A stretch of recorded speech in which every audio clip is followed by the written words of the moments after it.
और अब बात करते हैं दिल्ली के मुख्यमंत्री अरविंद केजरीवाल की। सब कुछ लुटा के होश में आए तो क्या हुआ।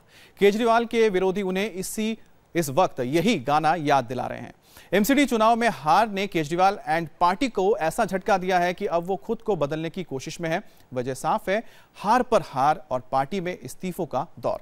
दरअसल अरविंद केजरीवाल चुनावों में मिली हार की जिम्मेदारी लेते हुए खुद को बदलने और आत्ममंथन की बात कर रहे हैं। इतना ही नहीं, उनकी पार्टी के नेता बीजेपी के काम की अब तारीफ भी कर रहे हैं। मैं अपने भगवान को हाजिर नाजिर मान के शपथ लेता हूँ कि मैं कभी भी अपनी पवित्र पार्टी को और इस आंदोलन को धोखा नहीं दूंगा। सब कुछ लुटा के होश में आए तो क्या किया,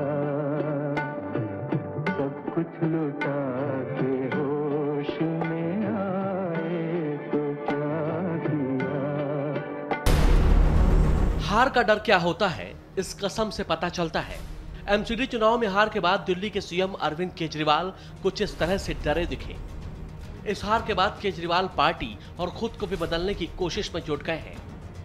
आम आदमी पार्टी में खुद के लिए गए फैसलों को सर्वश्रेष्ठ समझने वाले केजरीवाल के सुर अब बदल चुके हैं। केजरीवाल अब पार्टी में हो रहे विरोधों के बाद जमीन पर आ चुके हैं। पहले पंजाब चुनाव, फिर गोवा और फिर दिल्ली में धूल चाटने के बाद हार और इस्तीफे के जो दौर शुरू हुए तो केजरीवाल अब आत्ममंथन कर रहे हैं। पिछले 2 दिन में मैंने अपने वॉलेंटियर्स और मतदाताओं से बात की।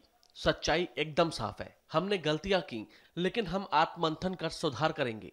अगर हम बदले नहीं तो ये बेवकूफ़ी होगी। हमारी अपने वोटर्स और वॉलंटियर्स के प्रति जवाबदेही है। हम खुद के प्रति भी जवाबदेह हैं। इस वक्त एक्शन की जरूरत है, बहानों की नहीं। ये समय है कि हम फिर से काम में जुट जाएं। अगर हम बार बार गिरते भी हैं तो हमें उठना होगा। लोगों को एक मजबूत आम आदमी पार्टी चाहिए। हमें खुद में बदलाव करते रहना चाहिए। केजरीवाल के खास और पार्टी के वरिष्ठ नेता कुमार विश्वास ने भी केजरीवाल के फैसलों पर सवाल खड़े किए थे। मैं उसकी संभावना से इंकार नहीं कर रहा, पर मैं उसे कारण नहीं मान रहा। अच्छा, ये खुद से हाँ, ये खुद से ये खुद को धोखा देने का काम होगा। अगर मैं ये बोलूं, अपने कार्यकर्ताओं को भी मायूस करूंगा, ये कह के अपने विधायकों को भी मायूस करूंगा। आप सीधे स्वीकार, ईवीएम की क्या औकात होती है साहब। 56% वोट मिला था। अगर हमारा कम्युनिकेशन ठीक हो, हम अपनी बात ठीक से पहुंचा पाए तो 76% कर दो। ईवीएम क्या कर लेगी। चुनाव आयोग में डील करिए, सुप्रीम कोर्ट में डील करिए, जनता के बीच लेके जाइए, आंदोलन करिए, लेकिन यह भी तय है कि जनता ने हमें वोट नहीं दिए। वो जनता हमें वोट कैसे दे, दोबारा हमारा भरोसा कैसे करे, एमसीडी के कुशासन के बारे में उसकी दृष्टि कब जाए, इसके बारे में मुझे तय करना पड़ेगा।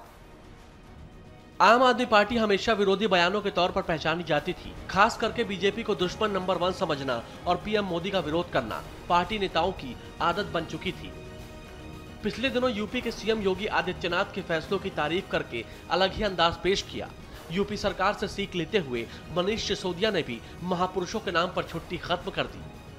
तो बड़ा शुभ है अगर योगी जी ने शुरुआत की कि जी छुट्टी नहीं काम, छुट्टियों की छुट्टी, और काम जरूरी है इस देश को।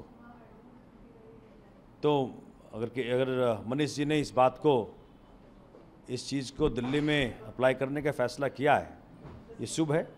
मैं स्वागत करता हूं उनका, धन्यवाद भी करता हूं।